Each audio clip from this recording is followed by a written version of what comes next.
It is Thursday, November 7th, 1 month and 1 day since Suzanne Simpson was last seen alive. I'm Robert Price, and we are coming to you live on YouTube from San Antonio, Texas, with Reaction.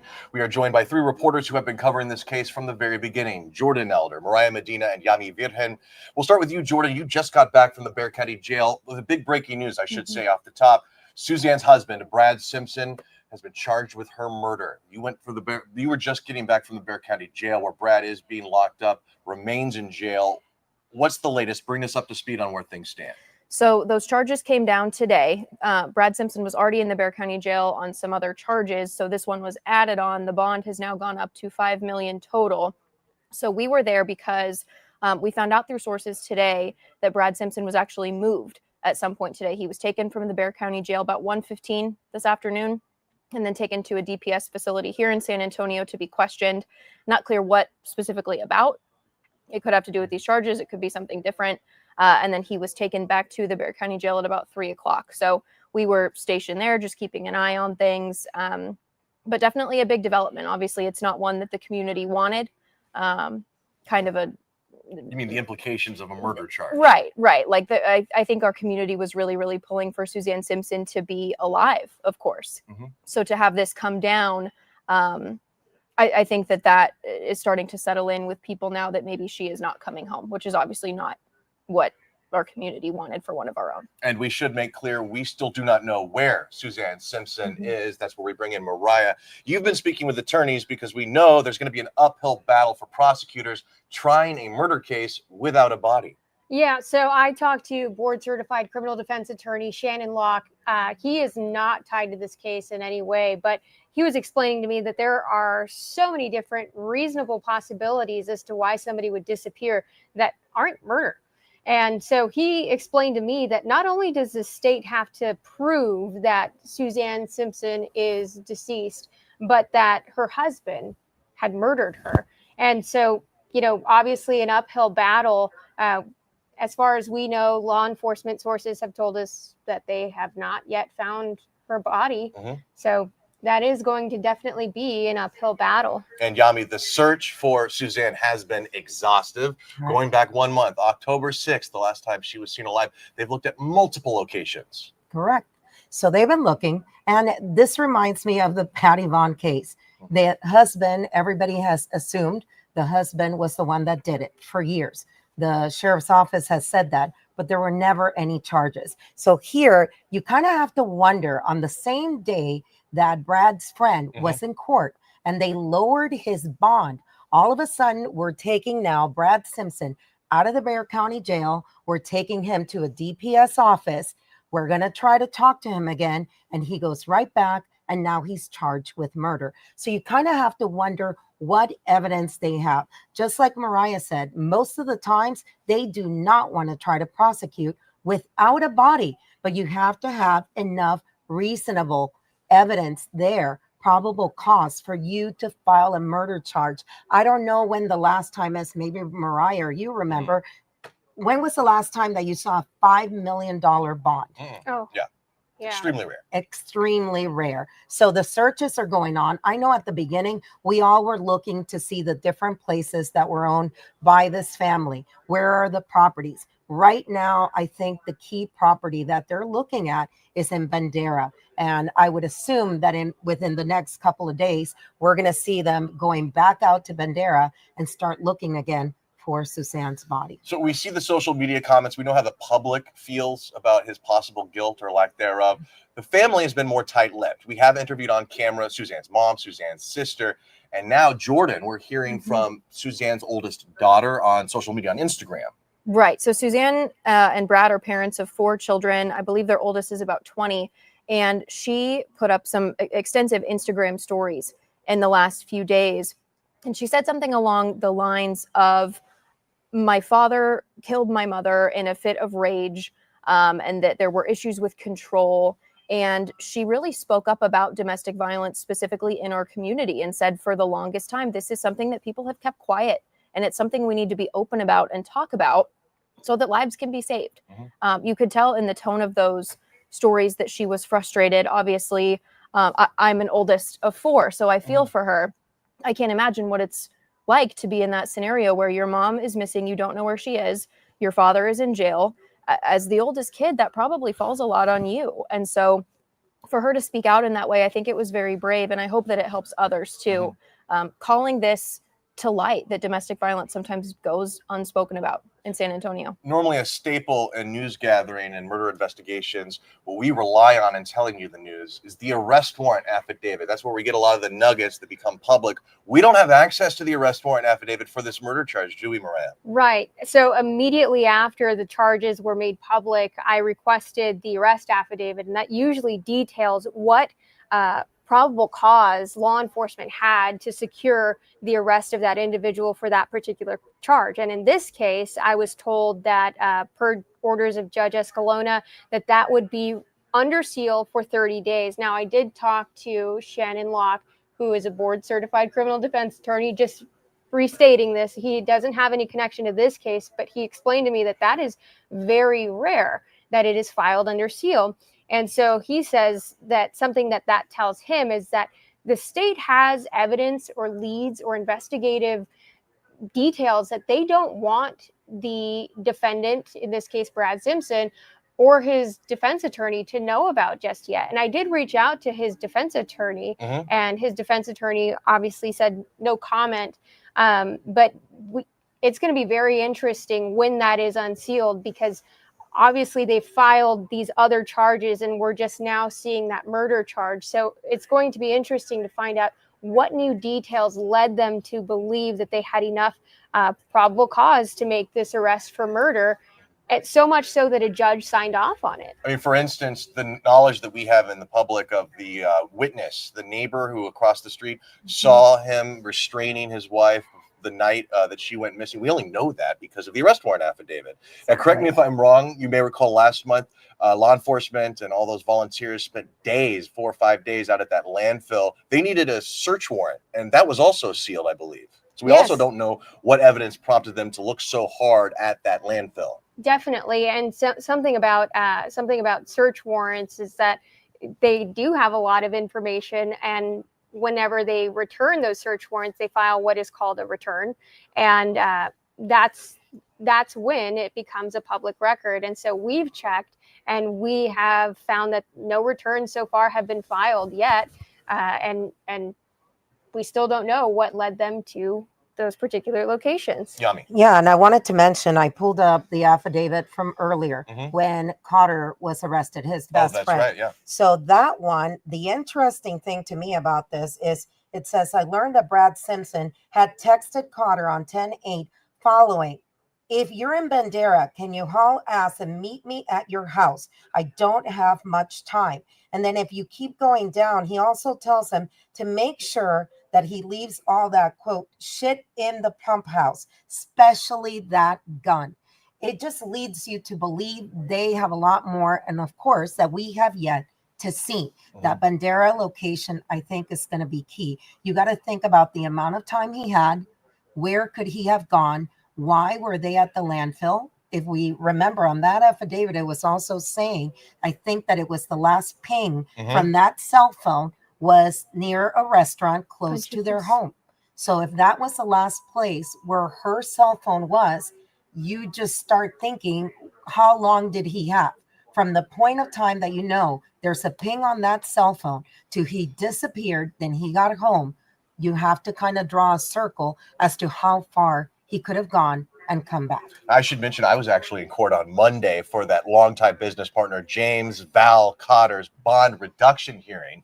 His attorneys were fuming because they had set his bond at $1 million, $500,000 each for 2 charges: prohibited weapons possession and evidence tampering. His attorney was arguing, in all my 30 plus years of practicing law, I've never seen bonds set this high for such a charge. This is outrageous. This is unconstitutional. Well, the prosecutors were arguing Val Cotter has shown a willingness to protect Brad Simpson, his longtime business partner, at all costs. And if we let him out, he's going to probably evidence tamper more, that he's going to go back out and hide more evidence. And so, I mean, you would agree, though, that that was a very stiff bond amount. Very, very stiff bond amount. And not only that, something that that I had learned today is that the filing of this arrest affidavit might be strategic on part of the state.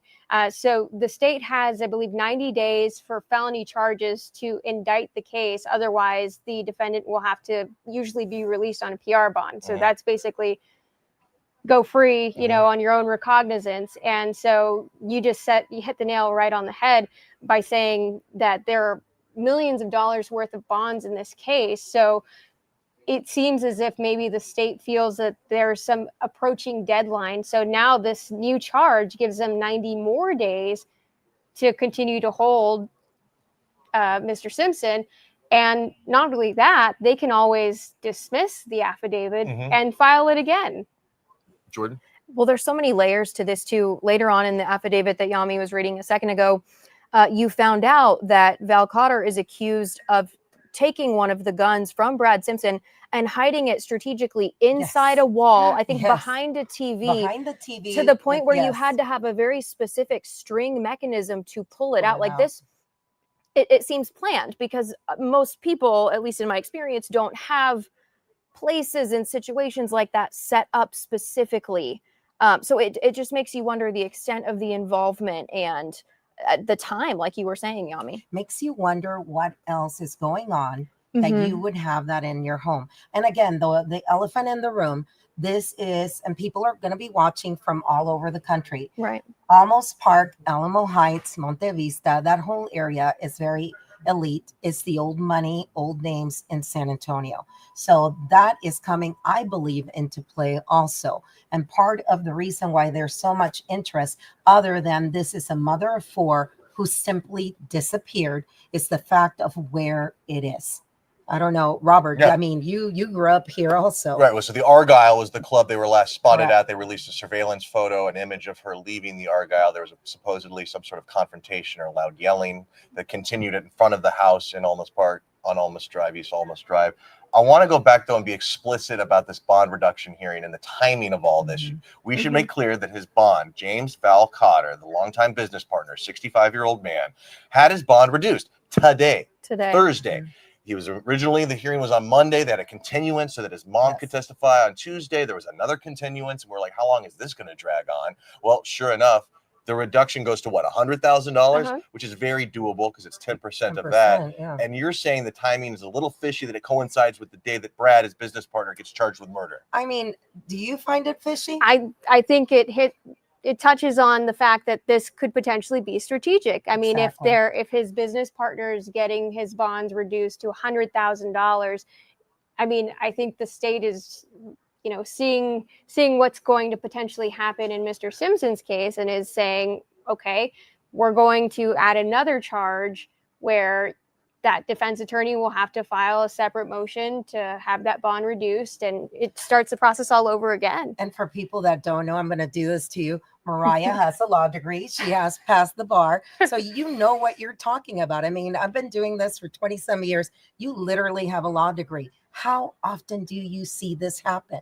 I never see it happen. Well, it goes to say that I don't necessarily know all the whole deal of the criminal defense world, but having had a lot of experience seeing and covering these types of cases, to see a bond amount this high is very unique. And to see this play out in the way that the affidavit has been sealed, in the way that search warrants have been sealed, I've never seen this in my entire career. Okay. And we should mention this is on YouTube right now, and we see your comments. Mariah has been tasked with looking through your comments. Please keep them clean. And she's going to be relaying some of them, kind of putting them out to the crowd, putting them out to the panel here, and maybe we can address some of their concerns. So a lot of them are very much, sympathies and prayers that Suzanne is found. Mr. Sauceda says, this woman did not deserve this. Her husband needs to confess. It's horrible. I want to talk about something that we've heard from family members of Mr. Simpson. It seems that the sentiment has been that they're cooperating with investigators. Oh, especially his brother. His brother's been very vocal on Facebook, updating posts saying, our brother was not raised this way. If he's not going to cooperate, we will cooperate on his behalf. They've gone out of their way to be very public and saying, we do not condone this. And I find it interesting. I mean, these are two families There are 4 children, the youngest one being 5 years old. And think about it. I mean, she had that child when she was 48 years old. You know, the other children are older. I have spoken to people that know them, and they did tell me that a lot of the arguments that were going on was also having a child very young and they're older in life. They were not expecting this. So a lot of changes in their life. But that still, I don't understand how you see this happening. And there were a lot of questions today on Facebook. People were asking, why didn't someone come forward? I know her daughter, right, Jordan? Said the community failed us. Yes. Her daughter, what was the exact statements that she was making about the community? That they saw this and they said nothing, kind of, that was the indication. Yes, and that this is something that has gone on for so long, specifically in this community where you are silent about it and you don't talk about it if you see it, and kind of implying that maybe if someone had spoken up, maybe things could be different in this community and potentially for their family, which is so heavy for a 20-year-old when you think about being 20 years old and having to confront that. I have a 20-year-old. You My do. 20-year-old is in college doing what this young lady's doing, living their best life. And all of a sudden your mom's just gone and your dad's sitting in jail.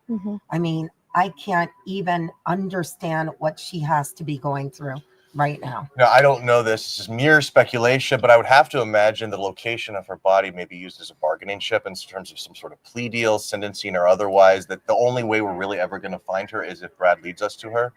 You know, I think somebody brought this up on Twitter where they had said, you know, at what point does sudden passion come into play? And that's obviously at the sentencing phase or punishment phase, where you can argue that this was a quote unquote crime of sudden passion and the, I guess, punishment range is reduced. But that's very rare. But in this case, who even knows if it will reach a trial? And to be honest with you, these devices that we have in our hands, that we wear on our bodies, they have a lot of data. They collect a lot of data. And I don't know if the public really, and if people just generally underestimate what these things are tracking. I mean, even his truck, you know, I know law enforcement put out a surveillance video of Mr. Simpson's truck.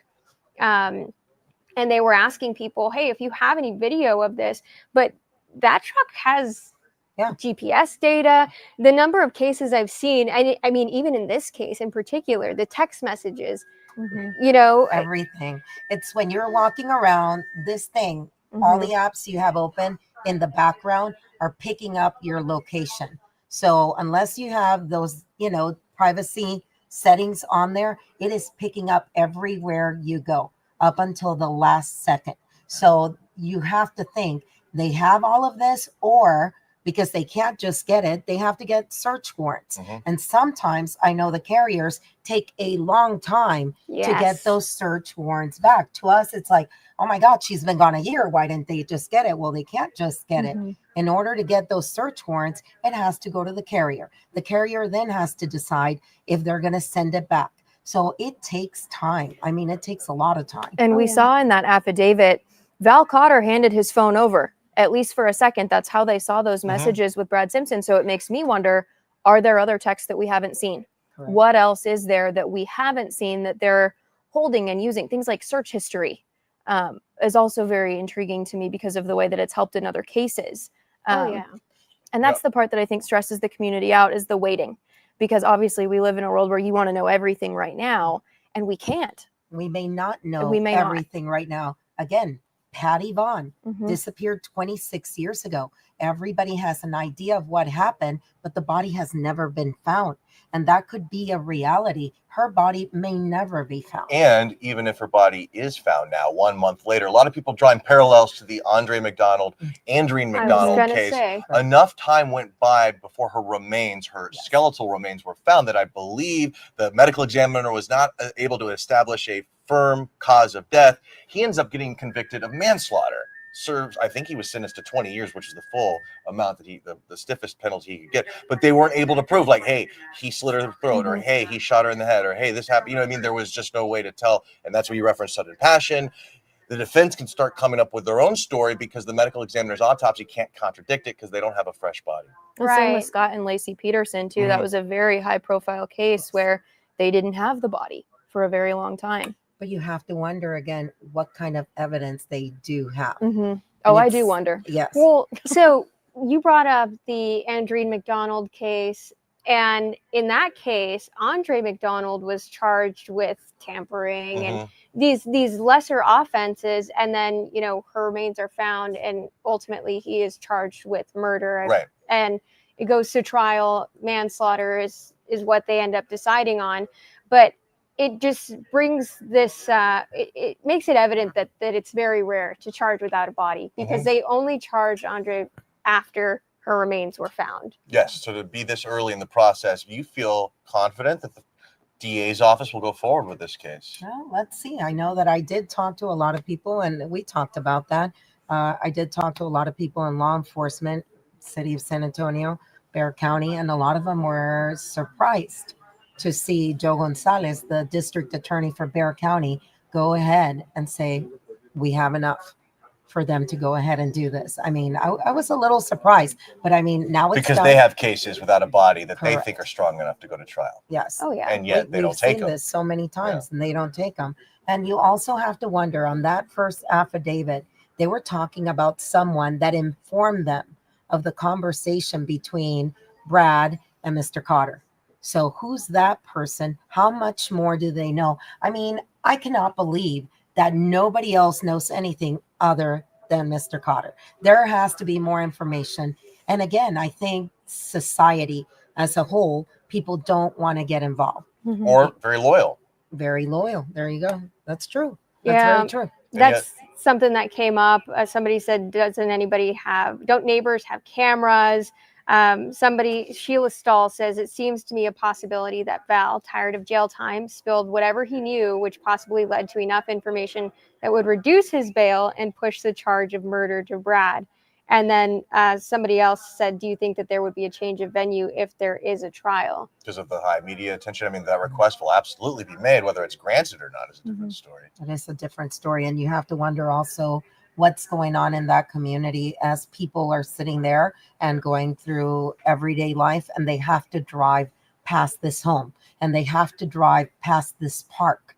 I mean, that was part of what the neighbor said. When he saw the arguments, she started walking towards that greenbelt area that's in there. And he claims that he heard her scream, according to the affidavit.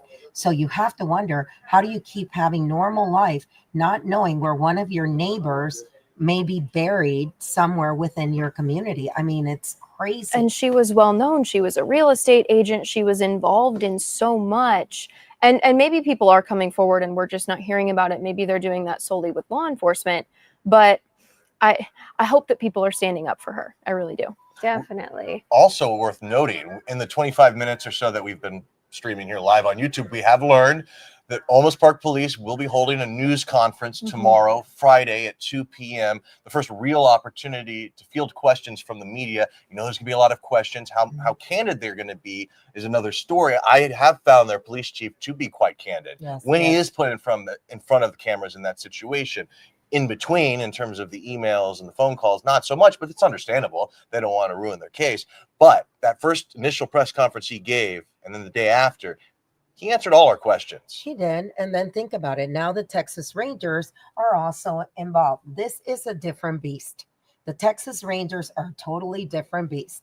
They do things their way. Now you're not dealing with city. You're not dealing with county. You're dealing with DPS, and they're best of the best investigators, according to many. So you have to now look at how many different agencies you have involved and who is the lead.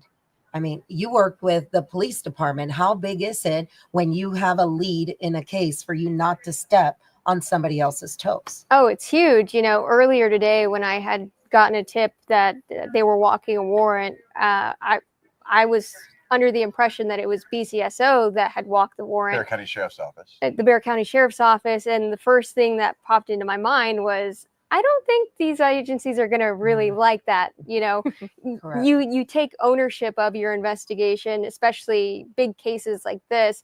and it stays with you and or with that particular agency. So in terms of ownership and in terms of following up on those leads, I do think that the Texas Rangers are perhaps the most equipped to follow these leads. I mean, they have so many different cases that are so tough to crack, and they're the people for the job. Yeah, and I mean, Robert, and you know a little bit more about that area. I mean, Almost Park, describe it to people that, are watching from all over the country. And it's such a small community and a Sure. small police department. How, just paint a picture for them about it. Wow, well, you're making me dig deep into my childhood nostalgia. I did grow up in Alamo Heights, or at least from 91 to 95. Moved to San Antonio, lived in Alamo Heights. I went to Cambridge Elementary, lived at the corner of Argyle and Patterson, which is not far from the Argyle Club. And so, I mean, yeah, it's a really tight-knit community. People oftentimes have lived there for a long time. They're, houses stay in the family. I mean, we saw, here's a reference, Val Cotter at his bond reduction hearing, there was references to, well, he can afford this because he has $1 million or $1.4 million home in the Dominion. Well, the defense's argument was, actually, that's my mom's house, or that's Val's mom's house. Yes. It's in a trust, and that Yes. trust can't be used for a bond, to post bond. So, I mean, that gives you a sense of, Yes. money going down from generation to generation. And so they also said he had a $65,000 truck that was paid off, no mortgage payments on that $1 million house. That was paid off. So, yeah, the people involved in this case are well off. Yeah, and Jordan was sitting there today, and they were in two vehicles. And I know the photographer was also like, they're looking at me. They're looking at me. Yes. You notice things, right? It's a small community, and so they notice when something is off. So we had heard that maybe this warrant was getting walked. We didn't know if they were going to take him and question him and where that would be. So we went back to Almost Park Police Department, and people immediately notice when there's these two cars that don't belong there that are just kind of hanging out and waiting. Yeah. You can tell that people know each other. I was shocked by the amount of people walking around and greeting each other and, walking dogs and talking, because you don't see that in every neighborhood. Here's a little exercise we can do that I think might be instructive. Let's imagine you're assigned to the press conference tomorrow. You're assigned to the press conference tomorrow. You're assigned to the press conference tomorrow. What is the first question you're asking the police chief when he says, all right, I'll open it up for any questions? What new information do you have that has led to this arrest and this upgrade, if you will, in charges? I think I would ask, say something to the person that may still be out there that has information on this case that is preventing this family, preventing these 4 children from knowing where their mother is, so they can at least give her a proper burial if she is dead.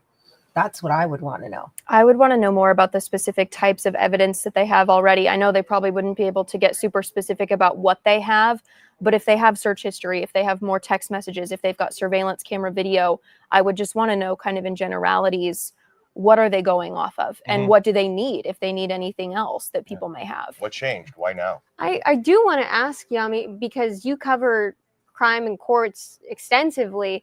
Have you ever seen a defendant taken out of the Bexar County Jail and taken to a different location for further questioning? That struck me as odd. Well, not for questioning, but in the Lena Sadar Keel case, the little girl that went missing, a 4-year-old, she's been missing now, it's going to be 3 years. They did take a suspect out and took him near the house earlier this year to try and point out an area where he claimed that her body had been. So other than that, not really. But again, there's a lot of things that we don't know that law enforcement are doing. That's their job, and they have to keep it under wraps. But yeah, I found it interesting. I know media was driving around, several different media here in town were driving around between Almost Park, between Bexar County Jail. Like nobody knew, because this is not that common that they do it, Yeah. Something that I wanted to bring up, we've seen in the past and we've covered in the past where families of individuals who have been murdered are upset with the DA's office because the murder case was dismissed. But I wanted to bring something up, and it's that if they proceed with this case, you really have to make sure things are buttoned up. You only get one bite of the apple once you're going for that trial. Once things start, you really have to make sure that you have what you need to prove the case beyond a reasonable doubt. I mean, with Andre McDonald, he was convicted of manslaughter, for example. You know, in this case, I think it's very important for the public and also, you know, for us here at home or home work Yeah. to realize that filing this case is a pretty significant step. And I understand that they can dismiss it and refile it easily, but even bringing these charges, it really strikes you as they have something. I mean, think about it. We all text with sources all the time. Do you text exactly what you need if you're really concerned? I don't. I know that for sure. So you kind of have to wonder what else he texted his friend when he was telling him to get the gun and get the other stuff. Mhm. I'm like, why would you text that? Right. And he was saying, this isn't the exact language, but social media is crucifying me. Mhm. He was checking. He was looking to see what people were saying about all this when Suzanne went missing.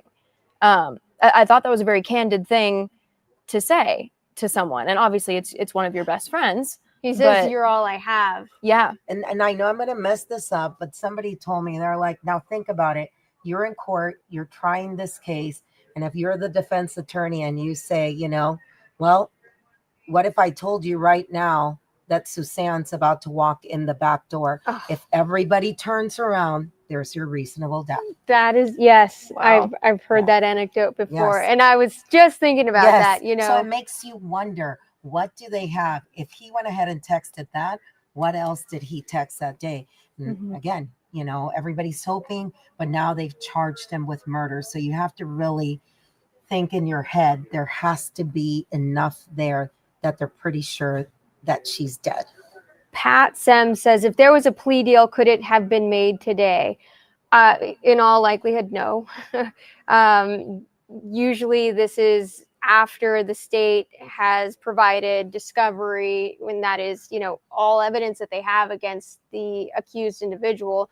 It would be premature to take any sort of plea deal without knowing what evidence does the state have And against we should me. mention you texted his defense attorney. Yes, I did text his defense attorney and I had asked him, you know, any comment. And initially, you know, earlier today when we were hearing that there was potentially going to be movement on this case, I had asked, is there anything that you can say? And he did not respond to that text message. But later, whenever the murder charge was officially filed, I had asked, do you have any comment on this? But his defense attorney has been very, you know, But tight-lipped. you should say, he said no comment. Exactly. Also, Maritza has been working on this. She's out of town right now, and she just told me to look at my text. She just received this from Bart Simpson via text. It is heartbreaking, but it brings our family some peace to know that authorities have gathered sufficient evidence to feel confident in moving forward with charges. This also helps us to come to terms with the reality that Suzanne is no longer with us, allowing us to begin a difficult grieving process and focus on rebuilding our lives, especially for the sake of the children and our extended family. We remain appreciative to all law enforcement involved for their professionalism in dealing with this situation. Keep in mind, that's Brad's brother, his blood Yes. brother, brother. I mean, can you imagine? who is currently caring for the children. Correct. Can you imagine what you have to explain to these kids? I mean, there's older ones, but then you have the little one. Mhm. And this will remain forever out there. Whatever's on social media, on the web, someday you will look for your mother's name and your dad's name, and this is what they're going to find. Can I also just say something that has struck me? We've covered our fair share of trials over the Yes. years, and they have the two different sides, you know, the defense's side and the prosecution side, the family members of the victim, the family members of the accused. And I would say 9 times out of 10, 10 times out of 10, the accused killer's family lines up behind them in lockstep and is like, yeah. Dad never did this. Dad could never do this. Dad is innocent.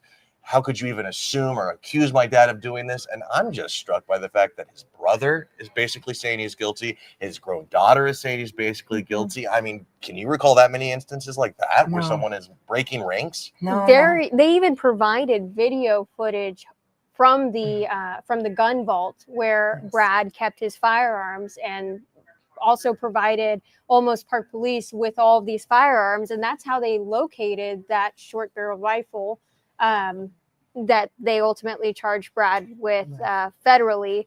And then later on, the fully automatic And, firearm. and we're talking about this because all we have are the affidavits, what people are saying. That man is still presumed innocent until Right. found guilty. Right. And now we have to wait. So it would be great if his defense attorney would speak, but we get it. Sure. This is what they do. But until he goes to court and he goes through a trial and they, a group of his peers decide that he's guilty. Court of he's public still- opinion doesn't matter. No, it doesn't matter. And then here's the other thing. I'm sorry. He comes from a very wealthy area of town. Can you imagine being stuck in that jail for as long as he's been there, not saying anything? And I understand that he only comes out for 1 hour that he gets to come out because it's a high profile case. I cannot imagine what is going through his head, and he has not said anything as far as we know. All right. Any other thoughts before we wrap things up? I just want to make sure that people watching know, to go back to something you said, Yami, to know that they have 4 children who could one day see all of this. Yes. I want the people watching to know we consider that in our coverage. Oh yeah. When we make these decisions, we think about that because this is a big story, but these are their lives. So Right. I just wanted to make sure that people know that because that's something that's very important to us as we cover this for you. And it's hard. I mean, it's such a balance that you have to do. I'm a mom. I have children.